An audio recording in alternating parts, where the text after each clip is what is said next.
చేసుకుందాం. ముందుగానే మీకు నేను అంశాన్ని చెప్తాను, రాసుకోండి. ఎవరు వృద్ధి పొందుదురు? చాలామందికి వృద్ధి పొందడం అంటే చాలా ఇష్టం, అనగా వర్ధిల్లటం, లేక ఆశీర్వదించబడటం, లేక దీవించబడటం.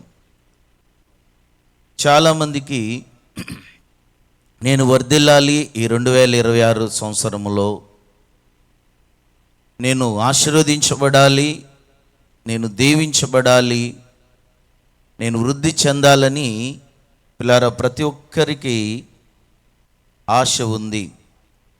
అలాంటి ఆశలతోనే మనం ఈ 2026 సంవత్సరంలో మనము ప్రవేశించడానికి ఎంతో ఎదురు చూసి ప్రవేశించగలిగాం. మానవుడు ఆశీర్వాదానికి చాలా ఆకర్షితుడవుతాడంట. అయితే ఎవరు వృద్ధి పొందుదురు? ఎవరు ఆశీర్వదించబడుదురు? ఎవరు దీవించబడుదురు? ఎవరు వర్ధిల్లుదురు అనేది పిల్లల దేవుని వాక్యం చాలా స్పష్టంగా మన కొరకు తెలియపరచబడ్డానికి పరిశుద్ధాత్మ ద్వారా దేవుడు అనేక మంది భక్తులని ఏర్పరచుకుని అనేకమైన విషయాలు మన కొరకు రాయించడం జరిగింది. చాలామందికి ఆశీర్వాదం అంటే, వృద్ధి చెందడం అంటే, దీవించబడడం, వర్ధిల్లడం అంటే ఈ యొక్క లోక సంబంధముగా ఆర్థిక విషయాల్లో ఎక్కువగా ఆసక్తిని చూపిస్తారు. కానీ అది లోకస్తుల యొక్క స్వభావము. కానీ మనమైతే ఒక క్రైస్తవుడు ఎలా ఉండాలని కోరుకోవాలంటే, నేను ఎప్పుడు చెప్తాను, అబ్రహాము లాంటి ఆశీర్వాదం. అబ్రహాము ఎలా ఆశీర్వదించబడ్డాడు? అన్ని విషయాల్లో ఆశీర్వదించబడ్డాడు. దేవుని యొక్క కోరిక కూడా అదే. అబ్రహాములాగా మనలందరినీ కూడా దేవుడు అన్ని విషయాల్లో మనల్ని వృద్ధిపరచాలని, లేక ఆశీర్వదించాలని, లేక దీవించాలని, వర్ధిల్లింప చేయాలని కోరుకుంటాడు. అందుకనే నేను ఎప్పుడు చెప్తాను మీకు, నేను ఈ సేవలోకి వచ్చే ముందు దేవునికి అడుగు వచ్చింది 3 విషయాలు అడిగాను నేను. ప్రభువా, ఆత్మీయంగా ఉండాలి, ఆర్థికంగా ఉండాలి, ఆరోగ్యపరంగా కూడా వృద్ధి చెందాలి. అప్పుడే నేను నిన్ను మనస్ఫూర్తిగా నేను వెంబడించగలుగుతాను. అలాగే నీవిచ్చే సేవ కూడా అలా ఉండాలి. ఈ సేవలో సహాయపడేవారే కానీ, ఈ సేవకు విశ్వాసులుగా ఇచ్చిన కుటుంబాలే కానీ అలా దీవించబడాలని నేను దేవునికి అడిగి ఈ సేవలోకి రావడం జరిగింది. పిల్లరా, అందుకనే దేవుడు ఎవరిని వృద్ధిపరుస్తాడు ఈ విషయాల్లో. అబ్రహాము లాంటి వృద్ధి అనగా అబ్రహాము లాంటి ఆశీర్వాదం, ఆత్మీయంగా, ఆర్థికంగా, ఆరోగ్యపరంగా ఎవరిని దేవుడు ఆశీర్వదిస్తాడో ఒక 4 సంగతులు మీ ముందు నేను పెడతాను. అందుకని 2వ దినవృత్తాంతాల గ్రంథం 32వ అధ్యాయం 30వ వచనాన్ని ఒకసారిలాగా రాయబడింది, ఇలా చదువుకుందాం. ఈ హిజ్కియా గిహోను కాలువకు ఎగువన కట్టించి కట్టివేసి దావీదు పట్టణము పడమటి వైపుకు దాన్ని తెప్పించెను. హిజ్కియా దాన్ని పూనుకుని సర్వ ప్రయత్నముల యందును పొందెను. ఇది కోడీకరించుకోండి, అండర్లైన్ చేసుకోండి. హిజ్కియా తాను పూనుకున్నట్టు సర్వ ప్రయత్నములు 1, 2 కాదు, తాను ఏదైతే ఏ పని అయితే చేయాలనుకున్నాడో ఆ పని అన్నిటిలో కూడా దేవుడు ఏం చేస్తాడంటే హిజ్కియాని వృద్ధి పొందింపజేశాడు. అంటే ఆశీర్వదించాడు, దీవించాడు, చూడండి వర్ధిల్లింపజేశాడు. అబ్రహాము అన్ని విషయాల్లో ఆశీర్వాదకరంగా ఉంటే ఇక్కడ హిజ్కియా కూడా తాను చేసే ప్రతి ప్రయత్నములో కూడా తాను ఏదైతే చేయాలనుకుంటున్నాడో ఆ ప్రయత్నములన్నిటిలో కూడా దేవుడు అతన్ని ఆశీర్వదిస్తున్నాడంట. పిల్లలు ఫోన్లు ఎట్టేశారు, వీళ్ళు ఫోన్లు దగ్గర మొగ్గండి. మీరు అటు ఉన్నారన్నా, ఇక్కడ ఖాళీ కదా, ఇటు వచ్చేయండి, మీరు ఇలా రండి మీరు ఏమనొస్తులు, ఈ నావు గారి ప్లేసు, నాని గారి ప్లేసు ఇవన్నీ కవర్ చేయండి. ఇటు రండి, రావాలి, ఇటు రండి. మీరు ఇక్కడ మూలలు కూర్చుంటే నాకు కనబడట్లా, మీరు ఇటు వచ్చేయండి, ఇటు రండి. ఓకే, ఇటు రండి, నా ఎదురింగ్ కనబడండి. ప్రతి వారం ఇది ఇదే ప్లేస్, అంతకాత నవాక్ గారు వెనక జరుగుతారులే, ఇదే ప్లేస్ మీకు వినాలి. చూడండి, హిజ్కియా ప్రయత్నముల్లో ఏది కూడా విఫలం అవ్వట్లేదు. ప్రతి ప్రయత్నములో కూడా హిజ్కియాని దేవుడు ఏం చేస్తున్నాడంట, వృద్ధి పొందింపజేస్తున్నాడు. ఎందుకని రండి చూపిస్తాను. 2వ దినవృత్తాంతాల్లోనే 29వ అధ్యాయంలో 2-3 వచనాలు ఒకసారి ఇలా రాయబడింది, చదువుదాం. అతడు తన పితరుడగు దావీదు చర్య అంతటి ప్రకారము యెహోవా దృష్టికి యథార్థముగా ప్రవర్తించెను. అతడు ఏలుబడునందు మొదటి సంవత్సరము మొదటి నెలను యెహోవా మందిరపు తలుపులను తెరిచి వాటిని బాగు చేశాడు. పిల్లారా, హిజ్కియాకుండే ఒక అలవాటు ఏంటంటే దేవుని యొక్క సన్నిధిని బహుగా ప్రేమించేవాడంట. దేవుని సన్నిధికి రావడానికి చాలా ఇష్టపడేవాడంట. ఇది ఎవరికి అంతకు ముందు మనం చూస్తే దావీదు ఇష్టపడేవాడు. దావీదు దేవుని జనులు అనగా తనతో ఉన్నవారు మనం దేవుని సన్నిధికి వెళ్దామంటేనంట ఆయనకి ఎక్కడ లేని సంతోషం వచ్చేసేదంట, ఎక్కడ లేని ఆనందం వచ్చేది. చూడండి, ఆ రీతిగా దావీదు చర్యలన్నిటిలో కూడా హిజ్కియా ఇక్కడ మనం కనబడుతున్నాడు. హిజ్కియా దేవుని యొక్క మందిరానికి రావడానికి ఏమాత్రం కూడా చూడండి ఆలస్యం చేసేవాడు కాదు. సంవత్సరానికి 52 వారాలుంటే ఈ 52 వారాల్లో ఏ వారం కూడా హిజ్కియా ఏం చేసేవాడంటే మిస్ అవ్వడానికి, అంటే ఆగిపోవడానికి ఇష్టపడేవాడు కాదు. ప్రతి వారము కూడా దేవుని సన్నిధికి వెళ్ళాలని తృష్ణ, ఆశ ఆయనలో ఉండేది. అందుకనే పిల్లరా, ఎవరు వర్ధిల్లుదురు అంటే రాసుకోండి, మొట్టమొదటిగా దేవుని సన్నిధికి వచ్చేవారు. ఎలా రావాలి? మానక రావాలి. దేవుని సన్నిధి అంటే ఇష్టపడేవారు, దేవుని సన్నిధిలో దేవుణ్ణి ఆరాధించేవారు, ప్రార్థించేవారు, దేవుని మహిమపరిచేవారు పిల్లరా వర్ధిల్లుదురు. ఇక్కడ హిజ్కియా చూడండి, సర్వ ప్రయత్నాల్లో ఆయన వర్ధిల్లడానికి కారణం ఏమిటంటే ఆయన దేవుని సన్నిధికి మానక వచ్చేవాడంట. అందుకని పిల్లరా ఒక మాట రాయబడింది, చూపిస్తాను రండి. కీర్తనల గ్రంథం 92వ అధ్యాయం 3వ వచనాన్ని ఇలా రాయబడింది, యెహోవా మందిరములో నాటబడిన వారై వారు మన దేవుని ఆవరణములో ఏమవుతారంటే వాళ్ళు వర్ధిల్లుదురు. చూడండి, హిజ్కియా వర్ధిల్లడానికి రహస్యం ఏమిటంటే, తాను చేసే సర్వ ప్రయత్నములో తాను ఆశీర్వదించబడడానికి, దీవించబడడానికి కారణం ఏమిటంటే, అతడు దేవుని సన్నిధిలో ఉండడానికి ఇష్టపడేవాడు. ఎందుకంటే దేవుని సన్నిధిలో ఆశీర్వాదం ఉంది. అందుకే వాక్యం ఎలా చెబుతుంది, సియోనులో నుండి యెహోవా నిన్ను ఆశీర్వదించెను.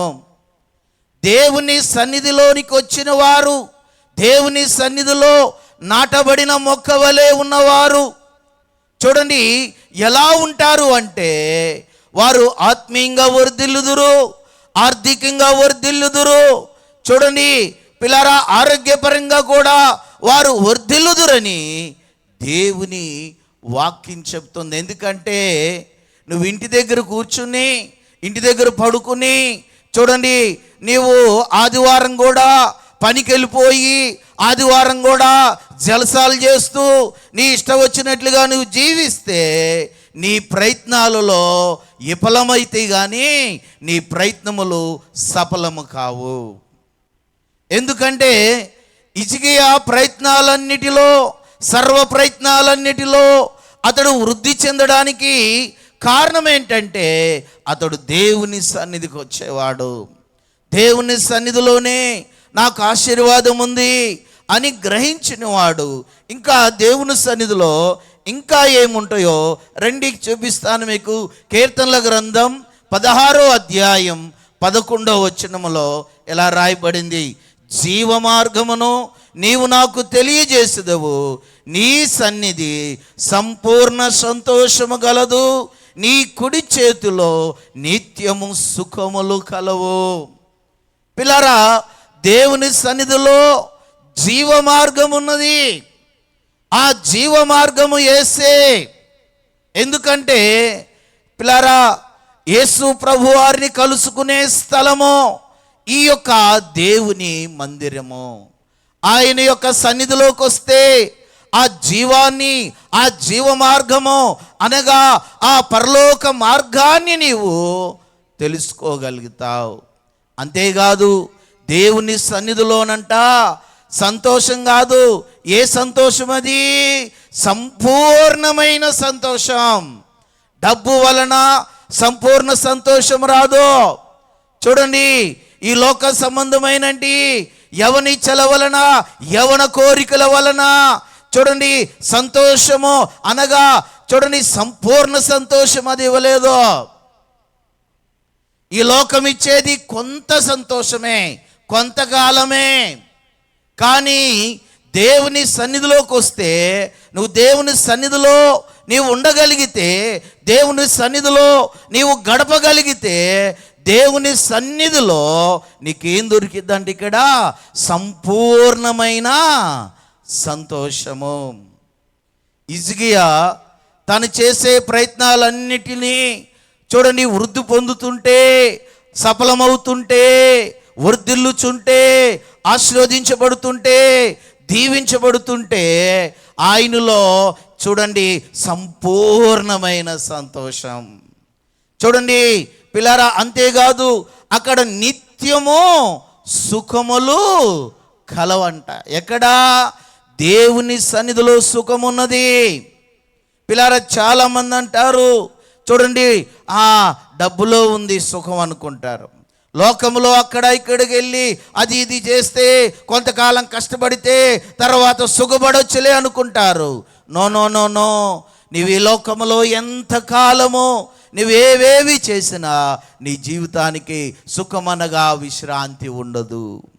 అందుకే దేవుని వాక్యంలో చూడండి ప్రభు ఎలా చెబుతున్నాడు, ప్రయాసపడి భారం మోస్తుందంటే సమస్త జనులారా నా యొద్దకు అనగా నా సన్నిధికి రండి, నేను మీకు సుఖము అనగా విశ్రాంతిని కలగజేస్తాను. పిల్లారా, దేవుని సన్నిధి చాలా విలువైనదండి. అందుకనే పిల్లరా, ఈ మెసేజ్ నేను సిద్ధపడుతుండగానే ఒక పాట కూడా రాయించాడు దేవుడు. రాత్రి నేను ఆ పాట పాడాను. నా రాగం సరిగా లేకపోయినా పాటలో భావాలు మాత్రం మీరు అర్థం చేసుకోండి. ఎందుకంటే దేవుని సన్నిధిలో ఎలాంటిదో ఆ పాట ద్వారా ప్రభు నన్ను చూడని ప్రేరేపించాడు.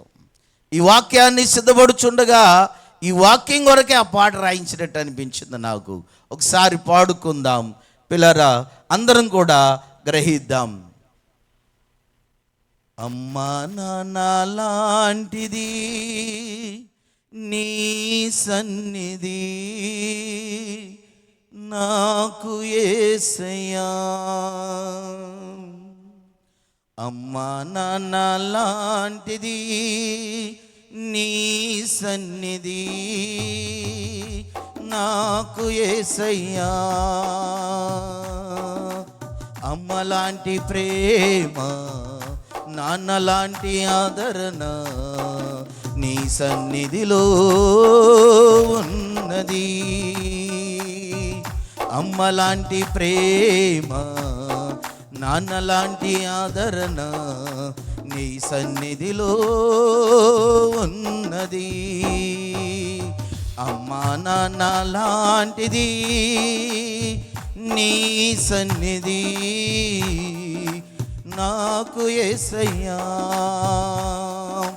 క్లాప్స్ కొడదాం అందరం కూడా.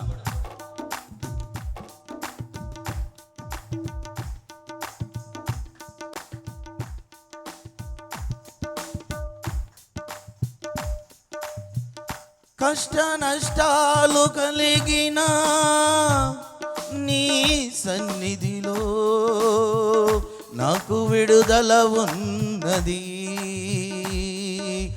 వ్యాధి బాధలు కలిగిన నీ సన్నిధిలో నాకు స్వస్థత ఉన్నది, కష్ట నష్టాలు కలిగిన నీ సన్నిధిలో నాకు విడుదల ఉన్నది,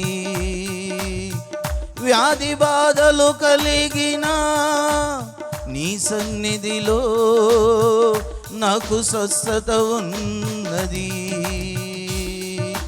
కష్టమైన బాధ అయినా నీ సన్నిధిలో కాపుదల నాకున్నది,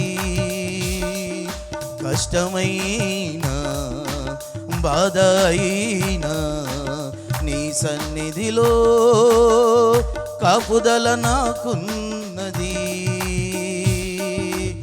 అమ్మా నాన్న లాంటిది నీ సన్నిధి నాకు యేసయ్యా. పడదాం. అమ్మా నాన్న లాంటిది నీ సన్నిధి నాకు యేసయ్యా, అమ్మలాంటి ప్రేమ నాన్నలాంటి ఆదరణ నీ సన్నిధిలో ఉన్నది, అమ్మలాంటి ప్రేమ నాన్నలాంటి ఆదరణ నీ సన్నిధిలో ఉన్నది, అమ్మా నాన్న లాంటిది నీ సన్నిధి నాకు యేసయ్యా, అమ్మా నాన్న లాంటిది నీ సన్నిధి నాకు యేసయ్యా,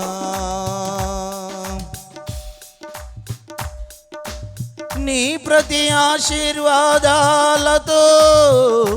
నీ సన్నిధిలో నన్ను దీవించితివి, పరిశుద్ధాత్మ వరాలతో నీ సన్నిధిలో నన్ను నింపితివి, నీ ప్రతి ఆశీర్వాదాలతో నీ సన్నిధిలో నన్ను దీవించితివి, పరిశుద్ధాత్మ వరాలతో నీ సన్నిధిలో నన్ను నింపితివి, ప్రతి ఆశీర్వాదాలకు వారసునిగా నీ సన్నిధిలో నన్ను చేసితివి. నీ ప్రతి ఆశీర్వాదాలకు నీ సన్నిధిలో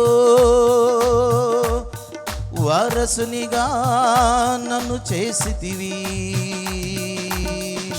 అమ్మా నాన్న లాంటిది నీ సన్నిధి నాకు యేసయ్యా. అమ్మా నాన్న లాంటిది నీ సన్నిధి నాకు యేసయ్యా. అమ్మలాంటి ప్రేమ, నాన్నలాంటి ఆదరణ నీ సన్నిధిలో ఉన్నది. అమ్మలాంటి ప్రేమ, నాన్నలాంటి ఆదరణ నీ సన్నిధిలో ఉన్నది. ఎలాంటిది ఉందంట? అమ్మలాంటి ప్రేమ దొరికేది ఎక్కడ చెప్పండి? దేవుని సన్నిధిలోని. నాన్నలాంటి ఆదరణ ఎక్కడ దొరుకుతుంది మనకి? దేవుని సన్నిధిలోని. ఇది అర్థమైతే పిల్లారా, తల్లిదండ్రులు విడిచినను దేవుని వాక్యం చెప్తుంది, నేను ఎడవను వెడబాయను. తల్లి లాంటిది ఏంటి చెప్పండి మనకి ఇప్పుడు? దేవుని సన్నిధి. హిజ్కియా దేవుని సన్నిధిని ఎలా పోల్చుకునేవాడంటే, దేవుని సన్నిధికి రాగానే తన తల్లి ఒడిలో ఉన్నట్టుగా అనిపించేదంట. తన తండ్రి యొక్క ఆదరణలో ఉండేటట్టుగా అనిపించేదంట ఆయనకి. అందుకనే తను చేసే ప్రతి ప్రయత్నములన్నిటిలో కూడా దేవుడు ఏం చేశాడు? ఆయన్ని వృద్ధిపరిచాడు. ఎవరు వృద్ధిపరచబడతారు, ఎవరు ఆశీర్వదించబడతారు అంటే దేవుని సన్నిధిని. పిల్లారా, ఎవరైతే ఇష్టపడి దేవుని సన్నిధికి రావడానికి ముందుగా ఉంటారో వారు వృద్ధి చెందుతారు. అయితే దేవుని సన్నిధికి ఎలా రావాలి మరి మనము? రండి, ప్రసంగి గ్రంథం 5వ అధ్యాయం. ప్రసంగి గ్రంథం 5వ అధ్యాయం పిల్లరా 1-2 వచనాలు ఒకసారి గమనిద్దాం. ప్రసంగి గ్రంథం 5వ అధ్యాయం 1-2 వచనాలు. నీవు దేవుని మందిరమునకు పోవునప్పుడు నీ ప్రవర్తన జాగ్రత్తగా చూసుకొనుము. బుద్ధిహీనులు అర్పించునట్లుగా బలి అర్పించుట కంటే సమీపించి ఆలకించుట శ్రేష్టం. ఇక్కడ ఆగుదాం కొంచెం. ఇప్పుడు ఏం చేయమంటుంది? దేవుని వాక్యానికి రాకమునుపు నువ్వు దేవుని మందిరానికి పోయక ముందు ఏం చేయాలంటే నీ ప్రవర్తనని జాగ్రత్తగా చూసుకోవాలంట. హిజ్కియా అంట తన ప్రవర్తనని చాలా పరిశీలించుకునేవాడంట. ఎక్కడ నేర్చుకున్నావయ్యా అంటే దావీదు దగ్గర నేర్చుకున్నాడు ఈయన. దావీదు దేవుని మందిరానికి వెళ్ళే ముందు చూడండి పిల్లారా, తన యొక్క పరిస్థితులను అంతటిని జ్ఞాపకం చేసుకునేవాడంట. ప్రభువా, గొర్రెలు కాచుకునేవాడిని, ఎండకి ఎండేవాడిని, చలికి వానకి తడుస్తూ వణికేవాడిని. ప్రభువా, ఇదిగో ఈ యొక్క స్థితిలో నుంచి, అనగా తల్లిదండ్రులు నన్ను ఇష్టపడలేదు, అన్నదమ్ములు నన్ను ఇష్టపడలేదు, అలాంటి స్థితిలో నుంచి ప్రభువా ఇదిగో నన్ను రాజుగా చేశావు, ఇదిగో రాజుగా నన్ను నియమించుకున్నావు, కాబట్టి ప్రభా ఇదిగో నీ సన్నిధిలో నా ప్రవర్తనలో ఏమైనా లోపం ఉంటే సరిచేయమనుకునేవాడంట. అలాగే హిజ్కియా కూడా చూడండి, దేవుని సన్నిధికి వచ్చేటప్పుడు దేవుని సన్నిధిలో పిల్లారా ఆయన ఏం చేసేవాడంటే రాకముందే తన ప్రవర్తన అంతటినీ సరి చేసుకునేవాడంట. తన ప్రవర్తన అంతటినీ పరిశీలన చేసుకునేవాడు.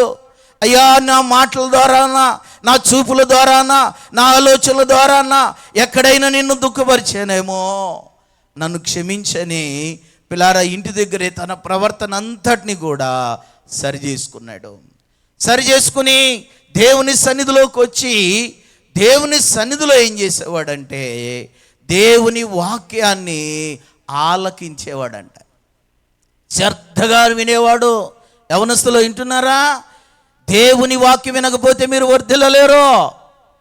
దేవుని వాక్యాన్ని దేవుని సన్నిధిలో శ్రద్ధగా వినాలి. ఎందుకంటే పిల్లరా, మనము ధ్యానించబోయేది రెండో విషయం అదే. ఎవరు వర్ధిల్లుదురు అంటే దేవుని వాక్యాన్ని ధ్యానించేవారే పిల్లరా. ఎందుకంటే హిజ్కియా దేవుని సన్నిధికి వచ్చి దేవుని వాక్యాన్ని వినేవాడు, నిద్రపోయేవాడు కాదు. గోడకి జారలబడి, కుర్చీలకి జారలబడి గుర్రగబెట్టేవాడు కాదు. చూడండి, దేవుని సన్నిధికి వచ్చి సెల్ ఫోన్ నొక్కుంటూ కూర్చునేవాడు కాదు. దేవుని సన్నిధికి వచ్చి ఎక్కడెక్కడో ఆలోచనలు చేసేవాడు కాదు. దేవుని సన్నిధికి రాక మునుపు తన ప్రవర్తన సరిదిద్దుకుని దేవుని సన్నిధికి వచ్చి బుద్ధిహీనుడుగా ఉండకుండా, చూడండి, దేవుని సన్నిధిలో ఏం చేసేవాడంటే సమీపించి దేవుని వాక్యాన్ని శ్రద్ధగా వినేవాడంట. అందుకనే రెండోది రాసుకోండి పిల్లారా, ఎవరు వర్ధిల్లుదురు అంటే దేవుని వాక్యాన్ని వినేవారు, లేక ధ్యానించేవారు, లేక వాక్యాన్ని గైకొనేవారు. చూడండి, వర్ధిల్లగలుగుతారు. రండి చూపిస్తానన్నమాట. యెహోషువ గ్రంథంలోంచి చూద్దాం. ఈ రెండవ మాట చూద్దాం. యెహోషువ గ్రంథం 1వ అధ్యాయం 8వ వచనములో ఇలా రాయబడింది, ఈ ధర్మశాస్త్ర గ్రంథము నీవు బోధింపక తప్పుపోకూడదు, దానిలో వ్రాయబడిన వాటన్నిటి ప్రకారము చేయుటకు నీవు జాగ్రత్త పడినట్లు దివారాత్రము దాన్ని ధ్యానించిన ఎడల నీ మార్గమును, ఈ మాట చేయాలి, వర్ధిల్లింప చేసుకుని చక్కగా ప్రవర్తించెదవు. దేవుని సన్నిధిలో నువ్వు చక్కగా ప్రవర్తించాలంటే యవనస్తులు వినాలి. చూడండి, నాకు మీరు చక్కగా ఉండాలి అంటే వాక్యం మీలో ఉండాలి. ఏమర్థమవుతుందా యవనస్తులు? వాక్యం మీలో లేకపోతే, అమ్మా యవనస్తులు చూడండి, వాక్యం మీలో లేకపోతే మీ ప్రవర్తన చక్కగా ఉండదు.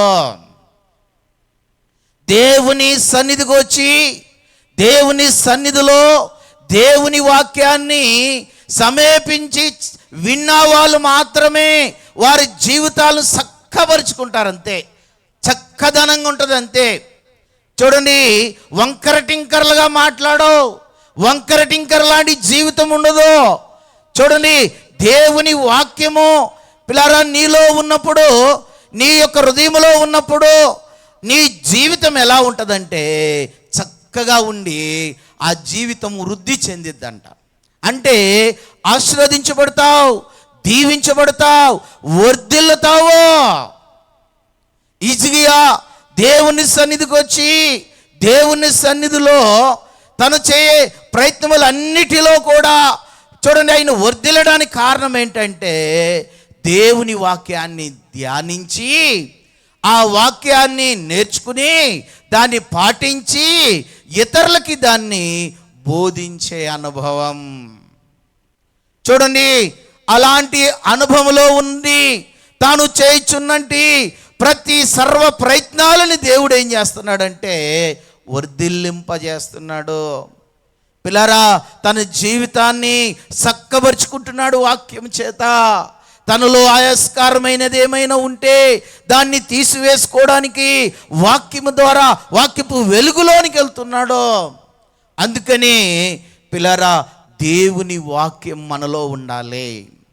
అందుకే సాతాను దేవుని వాక్యం నీలోనికి రానివ్వదు. చూడండి, దేవుని వాక్యాన్ని పిల్లరా వినేవాళ్ళలో 4 రకాలు ఉంటారు, 4 స్వభావాలు ఉంటాయి. చూడండి, ఏదో వెళ్ళాలి, ఏదో కూర్చోవాలి అని వచ్చి కూర్చుని విన్నట్టుగానే ఉంటారు, వినరు వీళ్ళు.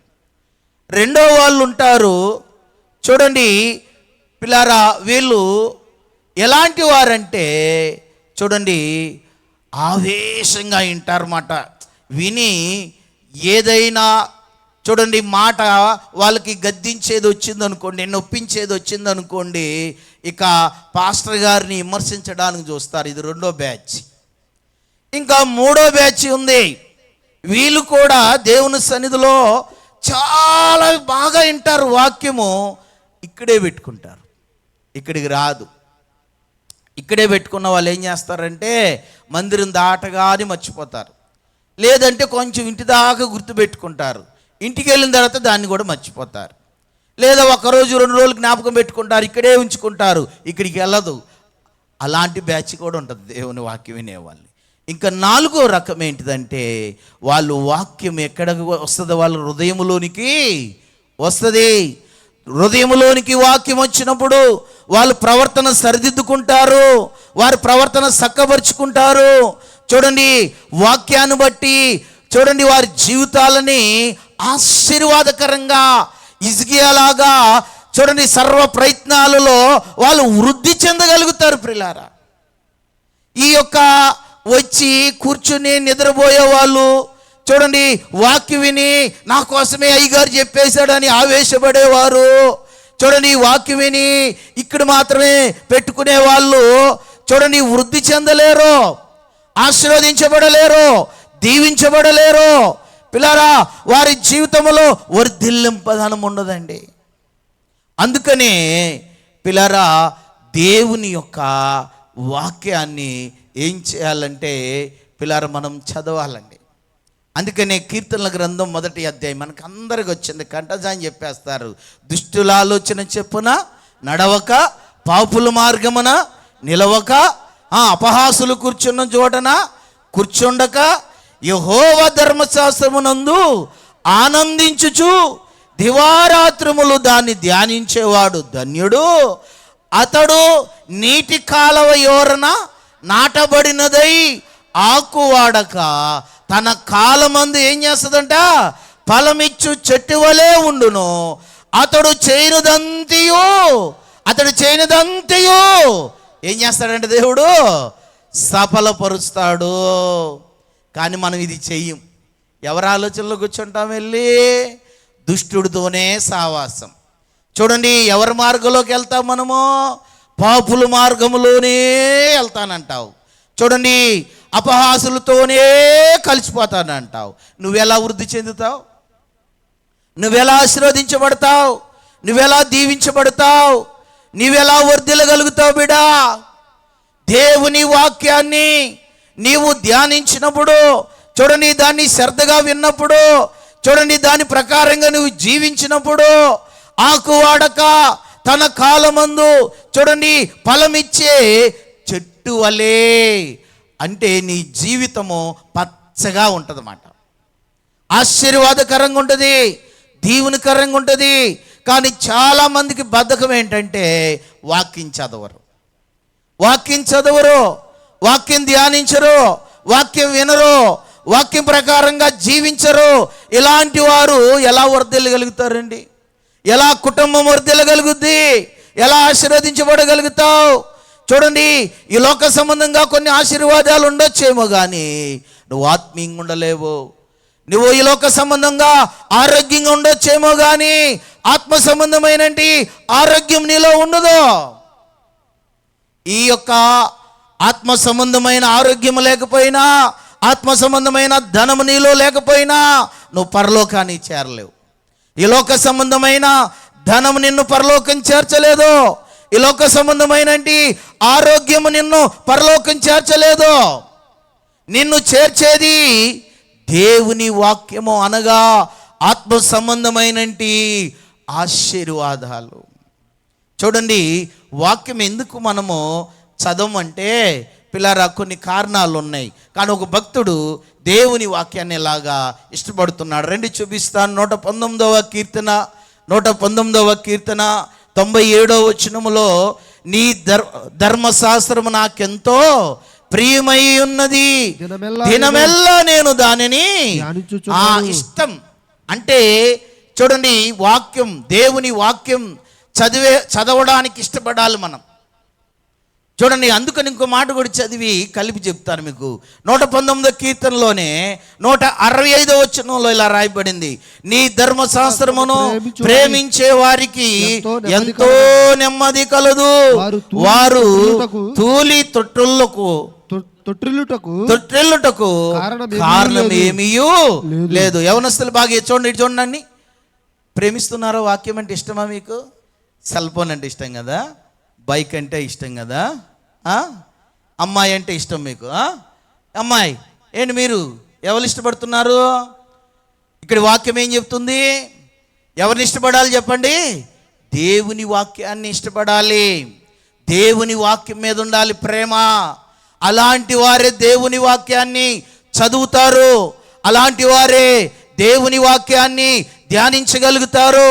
అలాంటి వారే దేవుని వాక్యాన్ని అనుసరించి బ్రతికి వాళ్ళ ప్రవర్తనని సరి చేసుకుని చక్కబరుచుకుని వర్ధిల్లగలుగుతారు.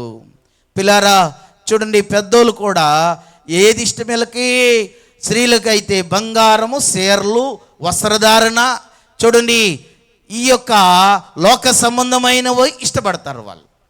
దేవుని వాక్యం చదువమ్మ అంటే అర్థం కావట్లేదు అయ్యగారు, వాక్యం చదువుదాం అనుకున్నాను కానీ ఏంటో మరి అలా చదవాలనిపించట్లా, నిద్ర అప్పుడే వస్తుంది. చూడండి, వాక్యం చదివేటప్పుడే నిద్ర వస్తుంది నీకు. దెయ్యం ఉంది, చీకటి ఉంది నీలో. నువ్వు ఎవరిని ప్రేమిస్తున్నావు? లోకాన్ని, దెయ్యాన్ని, సైతాన్ని ప్రేమిస్తే నిద్ర రాకేమవుతుంది నీకు వాక్యం చదివితే? నువ్వు వాక్యాన్ని ప్రేమిస్తే, నీవు ఇష్టపడగలిగితే ఒక్కరోజు వాక్యం చదవకుండా నువ్వు ఉండలేవు.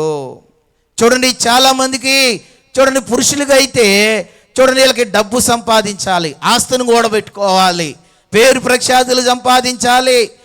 త్రాగుబోతాను. చూడండి, ఇప్పుడు చెప్పాం కదా, ఎందుకురా అంటే అయ్యగారు కోడి పందాలంటే ఇష్టమండి, అందుకే మానలేకపోతున్నానండి. పేకాట ఇష్టమండి, పేకాటను ప్రేమిస్తున్నానండి. నరకానికి కూడా పోతావరు నాయన నువ్వు. దేవుణ్ణి ఇష్టపడేవాడు, దేవుని వాక్యాన్ని ఇష్టపడేవాళ్ళు చూడండి పిల్లారా, వారి ప్రవర్తనని సరిదిద్దుకుంటారు, చక్కబరుచుకుంటారు. లోకాశలు, శరీరాశలని పిల్లారా ఇష్టపడేవాడు చూడండి, వాడికి దేవుని సన్నిధి ఇష్టం ఉండదు.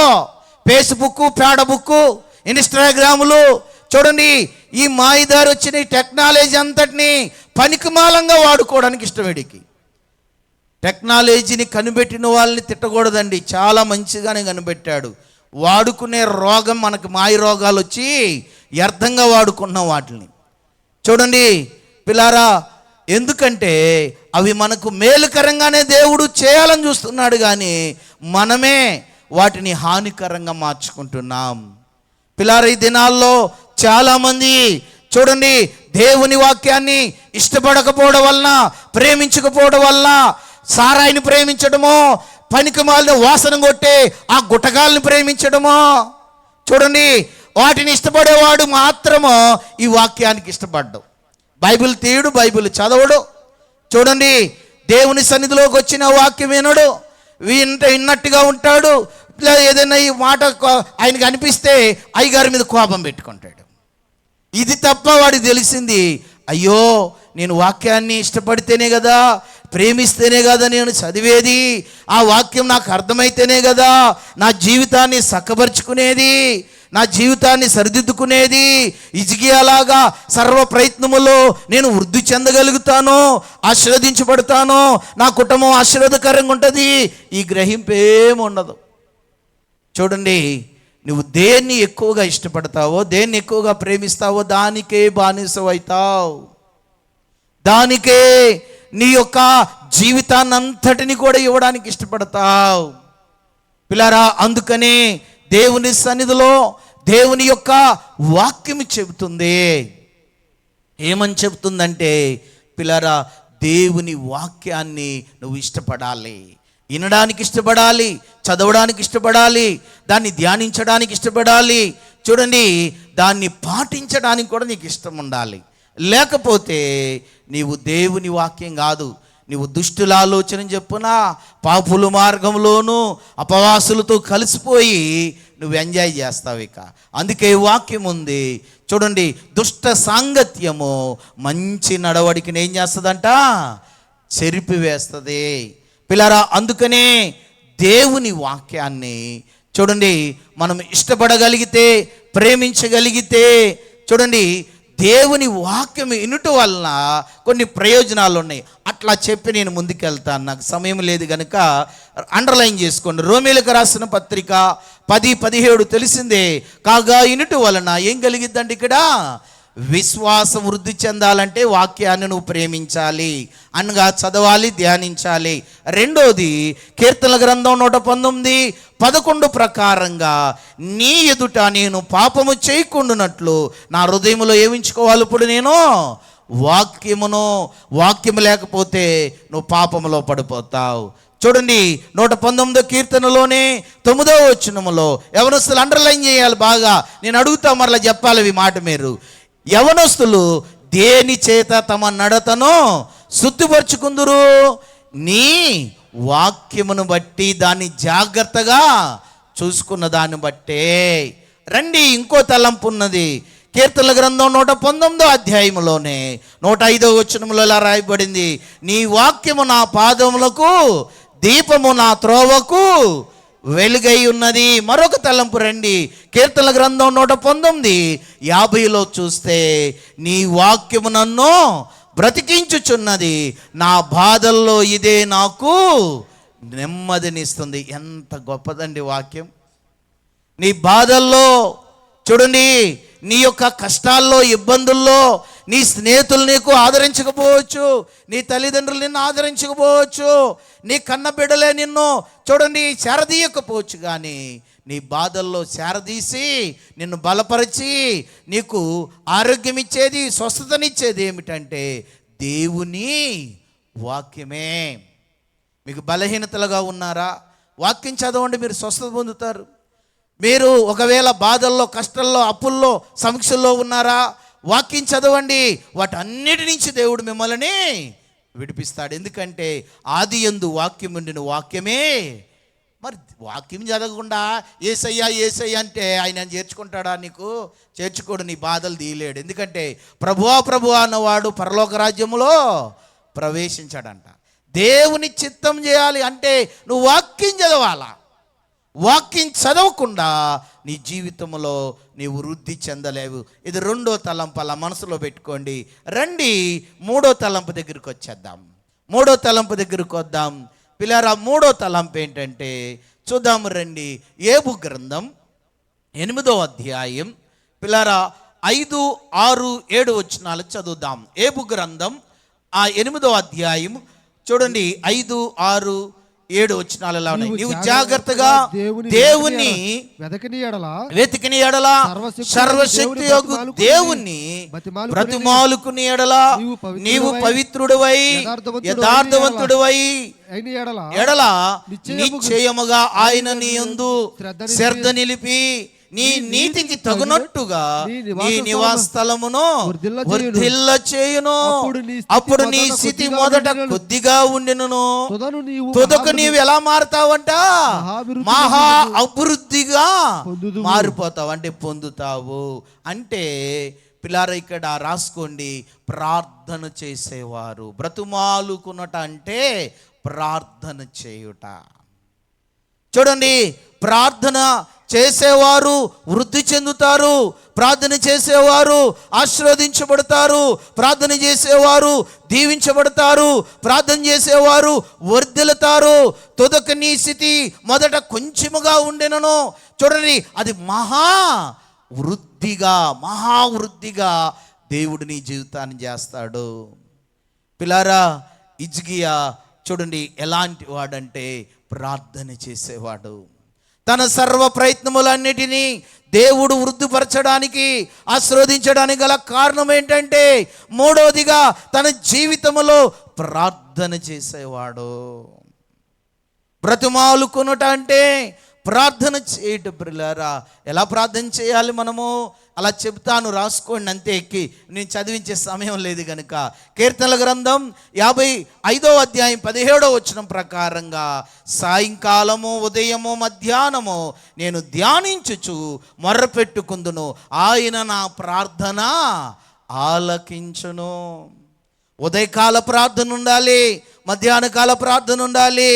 చూడండి, సాయంకాల ప్రార్థన ఎవరి జీవితంలో ఉంటుందో వాళ్ళు వృద్ధి చెందుతారో, వాళ్ళు ఆశీర్వదించబడతారో, వాళ్ళు దీవించబడతారని పిల్లరా దేవుని లేఖనం చెబుతుంది. అంతేకాదు పిల్లారా చూడండి, ప్రార్థన అంటే ఇంక ఎలా చేయాలంట? కీర్తనల గ్రంథం 109వ అధ్యాయం 4వ వచనం ప్రకారంగా చూస్తే, నేను చూపిన ప్రేమకు ప్రతిగా వారు నా మీద పగబట్టి ఉన్నారు, అయితే నేను మానక. ఈ మాట అండర్లు చేయండి. ఎలా చేయాలంట మనము? మానక. ఉదయకాలం మానకూడదు, మధ్యాహ్న కాలం మానకూడదు, సాయంకాలం కూడా మానకూడదు. ఇలా మానక, ఎడతెగక, ఎల్లప్పుడూ విసకక నువ్వు ప్రార్థన చేస్తే దేవుడు నువ్వు చేసే ప్రతి సర్వ ప్రయత్నాలని వృద్ధి చేస్తాడు, అనగా ఆశీర్వదిస్తాడు, దీవిస్తాడు, పిల్లారా వర్ధిల్లింపజేస్తాడని దేవుని వాక్యం చెప్తుంది. మరి ఎలా ప్రార్థన చేయాలి? ఇంకా మనము రండి, 2వ దినవృత్తాంతాల గ్రంథం 7వ అధ్యాయం, 2వ దినవృత్తాంతాల గ్రంథం 7వ అధ్యాయం 14వ వచనం ప్రకారంగా, నా పేరు పెట్టబడిన నా జనులు తామును తామును తగ్గించుకుని ప్రార్థన చేసి నన్ను వెతికిన ఎడల, చెడు మార్గమును విడిచిన ఎడల ఆకాశమును నుండి నేను వారి ప్రార్థన విని వారి పాపములను క్షమించి వారి దేశమును స్వస్థపరచుదును. పిల్లారా, దేవుని సన్నిధిలో చూడండి, మనము మోకరించినప్పుడు దేవుని సన్నిధిలో చూడండి మనం తగ్గించుకోవాలంటే అండి, నువ్వు ఇంటి దగ్గర మోకరించినా, నీ ఒంటరిగా వెళ్ళి నువ్వు మోకరించినా, లేక నీవు ఎక్కడైతే మోకరిస్తావో ఆ స్థలమందు పిల్లారా నీవు తగ్గించుకునే స్వభావం ఉండాలి. తగ్గించుకోవడం అంటే పిల్లారా రండి, కొన్ని విషయాలు చెప్తాను మీకు, తలంపులు అలా పెట్టుకోండి. తగ్గించుకుని ప్రార్థన చేసే వాళ్ళలో ఉండే లక్షణాలు 4 ఉంటాయి. ఇవి చాలా చాలా జాగ్రత్తగా మీరు కోడీకరించుకోండి. ఇవి ఒక్కొక్కటి చెప్తాను మీకు. పిల్లారా, తగ్గించుకుని ప్రార్థించటం అంటే అర్థం ఏమిటంటే రండి చెప్తాను. యెషయా గ్రంథం 38వ అధ్యాయం 2వ వచనం. యెషయా గ్రంథం 38వ అధ్యాయం 2వ వచనం ప్రకారంగా చూస్తే, అతడు తన ముఖమును గోడ తట్టు త్రిప్పుకొనెను. అంటే ఇప్పుడు తగ్గించుకోవడం అంటే నీవు దేవుని తట్టు తిరగాలి. ఎవరి తట్టు తిరగాలి చెప్పండి? దేవుని తట్టు తిరగాలి. అంటే మనం దేవుని సన్నిధికి వచ్చి మనం దేవుని తట్టు తిరగం. ఎవరి తట్టు తిరుగుతాం? మనము లోకం తట్టు తిరుగుతాం. లేకపోతే పక్కోడు ప్రార్థన చేస్తున్నాడా లేదా, పక్కోళ్ళు వాక్యం చదువుతున్నారా లేదా, చూడండి మనము ఇతరుల తట్టు తిరుగుతాం. లేకపోతే మన ఇంటి దగ్గర ఉన్నప్పుడు పక్కింట్లో ఏమి జరుగుతుంది అని వాళ్ళ వైపు తిరుగుతాం మనం. చూడండి, వాళ్ళ వైపు వీళ్ళ వైపు కాదు తిరిగేది. ఎవరి తట్టు తిరగాలి మనము? మోకరించినప్పుడు ఎవరి తట్టు తిరగాలి మనము? దేవుని తట్టు తిరగాలి. ఎందుకంటే హిజ్కియా మరణకరమైన రోగములో ఉన్నప్పుడు దేవుని సేవకుడు వచ్చి, అయ్యా ఇక అయిపోయింది నీకు సమయము, నీ ఇల్లును చక్కబెట్టుకోమన్నప్పుడు అతడు ఏం చేశాడు? ఎవరి తట్టు తిరిగాడు? అయినా దేవుని తట్టు తిరిగాడు. అప్పుడు దాకా మనుషులు తట్టు తిరిగాడు. చూడండి, భూత వైద్యుల దగ్గరికి వెళ్ళాడేమో, లేకపోతే చూడండి పిల్లారా వాస్తువుల దగ్గరికి వెళ్ళి సిద్ధాంతాలను చూపించుకున్నాడేమో. అయ్యో నాకు ఈ రోగం వచ్చింది, ఈ బాధ వచ్చింది, కష్టం వచ్చిందని. మా నాన్న చూడండి సిద్ధాంతాలు తీసుకురావడం, ఇల్లు పీకి కట్టడం మరలా. చూడండి, ఎందుకంటే మాకు సంవత్సరానికి వచ్చేటప్పటికి ఇంట్లో అందరు రోగిష్టోళ్ళమే. చూడండి, అందుకనే బాగోపోయినప్పుడల్లా చూడండి మా నాన్న చూడండి బాగుజాతల దగ్గరకో, లేకపోతే తాళ్ళు కట్టేవాడి దగ్గరకో, లేకపోతే అక్కడ కూడా నయమాకపోతే చూడండి ఇల్లు పీకి మళ్ళీ వేసేవాళ్ళ దగ్గరికి, సిద్ధాంతాల దగ్గరికి వెళ్ళేవాడు. ఆడొచ్చేమో ఇది పీకేయాలి, ఆ కిటికిటి పెట్టాలి, ఈ గుమ్మం అటు పెట్టాలి, అది చేయాలి, ఇది చేయాలి, ఈ గందరగోళం చెప్తే ఈ పేకడం కట్టడమే. ఇది అప్పులు బాలు చేశాడు మా నాన్న అలా చేసి.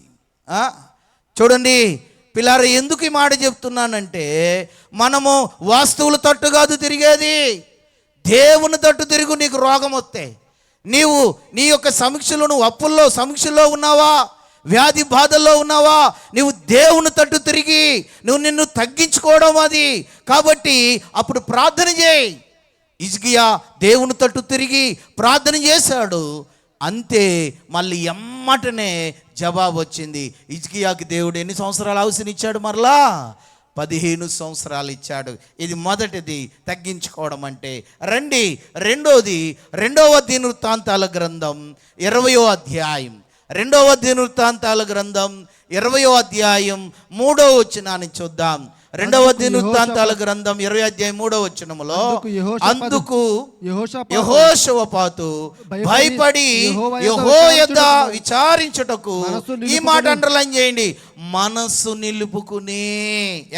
ఏం చేయాలి మనం ఇప్పుడు? మనసు నిలపాలి. ఎప్పుడు? ప్రార్థన చేసేటప్పుడు. కానీ అప్పుడే మనం మనసు నిలపలేము. అప్పుడే ఫోన్ మోగిద్ది, అప్పుడే ఇంటికి వచ్చి అవలోకులు తలుపు కొడతారు చూడండి, అప్పుడే పొయ్యి మీద ఏం పెట్టామో గుర్తొస్తుంది, అప్పుడే చూడండి ఆకలేస్తుంది, అప్పుడే చూడండి మనకు నిద్ర వస్తుంది, అప్పుడే మన మనసు ఎక్కడెక్కడో తిరుగుతుంది. అలాగా ప్రార్థనలో నువ్వు విజయాన్ని సాధించలేవు. అందుకనే నిన్ను నీవు తగ్గించుకోవడం అంటే నువ్వు దేవుని తట్టు తిరగడం. నిన్ను నీవు తగ్గించుకోవడం అంటే నీ మనసుని ఏం చేస్తున్నావు అంటే ఇప్పుడు ప్రార్థనలో నిలుపుకుంటున్నావు. అంటే దేవుని మీద నిలపాలి. ఇప్పుడు దేవుని మీద నిలపాలి. చూడండి, యెహోషాపాతు జీవితంలో పిల్లరా తనకు వచ్చినటువంటి కష్టము, బాధలు, ఆ యొక్క శత్రు సమూహము యుద్ధానికి వచ్చినప్పుడు చూడండి ఆయన మనసుని ఏం చేస్తాడంటే దేవుని మీద నిలిపాడు. పిల్లారా అలా నిలిపి ప్రార్థించినప్పుడు జయమిచ్చాడు. రండి, మూడవది కూడా చెప్తాను తగ్గించుకోవడం అంటే. అదే 2వ దినవృత్తాంతాల గ్రంథం 20వ అధ్యాయం 12వ వచనాన్ని చదవండి. మా దేవా, నీవు వారికి తీర్పు తీర్చవా? మా మీదకు వచ్చు ఈ గొప్ప సైన్యముతో యుద్ధము చేయుటకు మాకు శక్తి చాలదు. ఏమి చేయుటకు మాకు తోచదు, నీవే మాకు దిక్కు అని ప్రార్థన చేశాను. అంటే పిల్లారా ఇక్కడ యెహోషాపాతు అనుకుంటున్నాడు, అయ్యా నా దగ్గర శక్తి లేదు, నేను జీరో. నా దగ్గర ఉన్నంటి శక్తి, సామర్థ్యాలు, జ్ఞానము, తెలివితేటలు, ఈ చదువు, ఈ ఉద్యోగము, వ్యాపారము, ఈ ఆస్తిపాస్తులు, ఈ బంధుమిత్రులు ఏవి కూడా నన్ను రక్షించలేవు. కేవలము నీ శక్తే నన్ను రక్షించేదని పిల్లరా మనం దేవుని మీద అనుకోవడమే తగ్గించుకోవడం. దేవుని శక్తిని ఆశ్రయించడమే మనం తగ్గించుకోవడము. ఇక్కడ యెహోషాపాతు తను తగ్గించుకుంటున్నాడు ప్రార్థనలో. ఏమని? అయ్యా నా దగ్గర ఉన్నంటి సైన్యము కానీ, నా దగ్గర ఉన్నంటి తెలివితేటలు కానీ, జ్ఞానము కానీ, అయ్యా ఇదిగో నా మీదకి వస్తున్నటి శత్రువులు జయించడానికి సరిపోదయ్యా. నా శక్తి ఎందుకు పనికిరాదయ్యా, నా బలం సరిపోదయ్యా, నీవే నాకు సహాయం చేయాలయ్యా. పిల్లారా నువ్వు ప్రార్థన చేయాలి, ప్రభువా నా తెలివితేటలు కానీ, నా జ్ఞానము కానీ, నాకున్నంటి ఏది కూడా ప్రభువా నేను చేసే వ్యాపారంలో లాభం తీసుకురాలేదు. నేను చేసే వ్యాపారం లాభముగా ఉండాలంటే, నా చేతి పని కష్టార్జితం ఆశీర్వాదకరంగా నేను నా కుటుంబం అనుభవించాలంటే, అప్పుల పాలు కాకూడదంటే ప్రభువా నీ శక్తి నాకు కావాలి. నీ శక్తి ఉంటేనే ఈ అప్పులు తీర్చగలుగుతాను, నీ శక్తి ఉంటేనే ఈ కుటుంబాన్ని ఆత్మీయంగా పెంచగలుగుతాను, నీ శక్తి ఉంటేనే ప్రభువా ఈగో ఈ పరిస్థితులన్నిటినీ చక్కబెట్టుకోగలుగుతాను. నేను ఎప్పుడు అడిగేది ఇదే దేవునికి, ప్రభువా ఇదిగో నీ శక్తి నాలో లేకపోతే నేను వాక్యం బోధించలేను, నీ శక్తి నాలో లేకపోతే ఈ సంఘాన్ని నడిపించలేను, నేను జీరో. నాలో ఉన్న తెలివితేటలు, జ్ఞానము, చదువు, విధి ఏమి పనికిరావు ప్రభువా, నీవుంటేనే నాకు ఈ సంఘాన్ని నడిపించుకోగలుగుతాను. పిల్లారా మనము దేవుని శక్తి మీద ఆధారపడాలి. చివరిది 4వది ఏంటంటే మనం తగ్గించుకోవడం. పిల్లారా మనం చదివాం యోబు గ్రంథం 8వ అధ్యాయం 5వ వచనములలో రాయబడింది, నీవు జాగ్రత్తగా దేవుని ఎతికిని ఎడల సర్వశక్తుడగు దేవుణ్ణి బ్రతిమాలుకుని ఎడల. అంటే పిల్లారా మనం ఏం చేయాలంటే దేవుణ్ణి బ్రతిమాలుకోవాలి. తగ్గించుకోవడం అంటే దేవుణ్ణి మనం బ్రతిమాలుకోవాలి. అయ్యా ఎక్కడైనా నేను ప్రభా నిన్ను బాధ పెట్టానేమో, దుఃఖ పెట్టానేమో, నన్ను విడిచిపెట్టొద్దు. నీవు విడిచిపెట్టేస్తే, నన్ను నువ్వు ప్రభా త్రోసివేస్తే నాకు దిక్కు లేదయ్యా, నీవే నాకు ఆధారము, నీవే నాకు సహాయకుడు అని పిల్లారు దేవుని ఏం చేయాలంటే బ్రతిమాలుకోవాలి. ప్రభువా, నేను అడిగేవాడిని అండి, బ్రతిమాలుకునేవాడిని, దేవుని పాదాలు పట్టుకొని ఉపవాసం ఉండి అడిగేవాడిని, ప్రభువా ఈ త్రాగుడి నుంచి నన్ను నడిపించు, ప్రభువా ఈ గుటకాల నుంచి నన్ను నడిపించు, ఈ సినిమాలు సీరియాల నుంచి నన్ను నడిపించు, ప్రభువా ఈ యవన కోరికలు యవనిచ్చల నుంచి నన్ను నడిపించు అని నా యొక్క పాపముల విషయమై పిల్లారా దేవుణ్ణి బ్రతిమాలుకునేవాడిని. దేవుని పాదాలు పట్టుకుని నాకున్నటి వ్యసనాలన్నిటి నుంచి విడిపించు ప్రభువా, ఈ యొక్క పాప రోగాన్ని నుంచి నన్ను విడిపించు ప్రభువా అని పిల్లారా ఒంటరిగా వెళ్ళిపోయి ఏడుస్తూ ప్రార్థన చేసుకునేవాడిని, బ్రతిమాలుకునేవాడిని దేవుణ్ణి. ప్రభువా దావీదు కుమారుడా, ఆ గుడ్డివాడిని దాటిపోలేదు కదా, నన్ను కూడా దాటిపోవద్దయ్యా. నువ్వు దాటిపోతే ఈ త్రాగుడి నుంచి నేను విడుదల పొందలేను, ఈ గుటకాల నుంచి నేను విడుదల పొందలేను ప్రభువా. ఈ సినిమాలు సీరియాలు ఈ యవన కోరికలు యవనిచ్చలు బట్టి నేను నరకానికి పాత్రుడిని, వీటి నుంచి నన్ను విడిపించడానికి నీవే నాకు దిక్కు అని బతిమాలుకునేవాడిని. ఇప్పుడు అలా లేదు. అయ్యగారు ప్రార్థన చేస్తాడులే, మానేస్తానులే నేను. అయ్యగారు ప్రార్థన చేస్తే ఏం చేస్తాడు? నీతిమంతుడు అంట పునాదులు పాడైపోయినాక నీతిమంతుడు కూడా ఏమీ చేయలేడంట. నువ్వు ప్రార్థన చేయవు, అయ్యగారు ప్రార్థన చేయాలి నీకు. చూడండి, బ్రతిమాలుకోవాలి. అయ్యా నేను అప్పుల్లోకి వెళ్ళిపోయాను, నా జీవితంలో తీరలేనంత అప్పులోకి వెళ్ళిపోయాను నేను. 2009లో మొలకొచ్చింది, ఇక్కడ పెద్ద ఫ్లడ్స్ వచ్చింది ఇక్కడ. అప్పుడు చూడండి, నాకు ఇప్పుడు దాకా కూడా కష్టపడిన తీర్చలేనేమంత అప్పులోకి వెళ్ళిపోయాను. అలాంటి అప్పులోకి వెళ్ళినప్పుడు ప్రభువుని బ్రతిమాలుకున్నాను, ఏడుచుకున్నాను. అయ్యా నీవే నాకు దిక్కు, నీవే నాకు సహాయం చేయి, ఈ అప్పులోంచి నన్ను బయటికి లాగు ప్రభువా అని దేవుని బ్రతిమాలుకుని కన్నీరు విడిచి ప్రార్థన చేసినప్పుడు ప్రభు నన్ను నడిపించాడండి. పిల్లారా, బిడ్డలేని విషయంలో దేవుని బ్రతిమాలుకుంటే దేవుడు బిడ్డనిచ్చాడు. చూడండి, నా జీవితంలో ఈ పరిస్థితిలోనికి రావడానికి నన్ను నేను తగ్గించుకోవడము అనగా, చూడండి నేను దేవుని తట్టు తిరిగి దేవుని మీద నా మనసు నిలుపుకొని పిల్లారా దేవుని యొక్క సన్నిధిలో అయా నేను జీరో అని దేవుని శక్తిని ఆశ్రయించి దేవుని యొక్క బ్రతిమాలుకున్నాను కాబట్టి దేవుడు మీ మధ్యలో నన్ను సజీవునిగా ఉంచాడు. అనేక రోగాల చేత బలహీనతలో ఉన్నప్పుడు, అనేక దురాత్మల చేత పీడింపబడుచున్నప్పుడు మనం దేవుని బ్రతిమాలుకోవాలి. ప్రభువా నన్ను స్వస్థపరచు. అంతేగాని మా అబ్బాయి హాస్పిటల్ చూపించట్లేదు, మా కోళ్ళు చూపించట్లేదు అని పిల్లరా వాళ్ళ మీద వీళ్ళ మీద ఏడుతాం కాదు. అమ్మ నాన్న హాస్పిటల్ చూపించట్లేదు, భర్త చూపించట్లేదు, భార్య చూపించట్లేదు, లేకపోతే వాళ్ళు వీళ్ళని వాళ్ళ మీద వీళ్ళ మీద కాదు పడేడ్చేది. మనం దేవుని బ్రతిమాలుకో. ప్రభు నిన్ను బాగు చేసేవాడు ఆయనే, ప్రభు నిన్ను స్వస్థపరిచేవాడు ఆయనే, ప్రభు నీ జీవితంలో నీకు కావలసినన్నిటినీ ఇచ్చేవాడు దేవుడే. కాబట్టి దేవుని సన్నిధిలో బతిమాలుకో. కానీ మనం అది చెయ్యం. పిల్లారా ఏం చేస్తామంటే ఆర్డర్లు వేస్తాం మనం, అప్పుడు నీ జీవితంలో నువ్వు కార్యాన్ని చూడలేవు.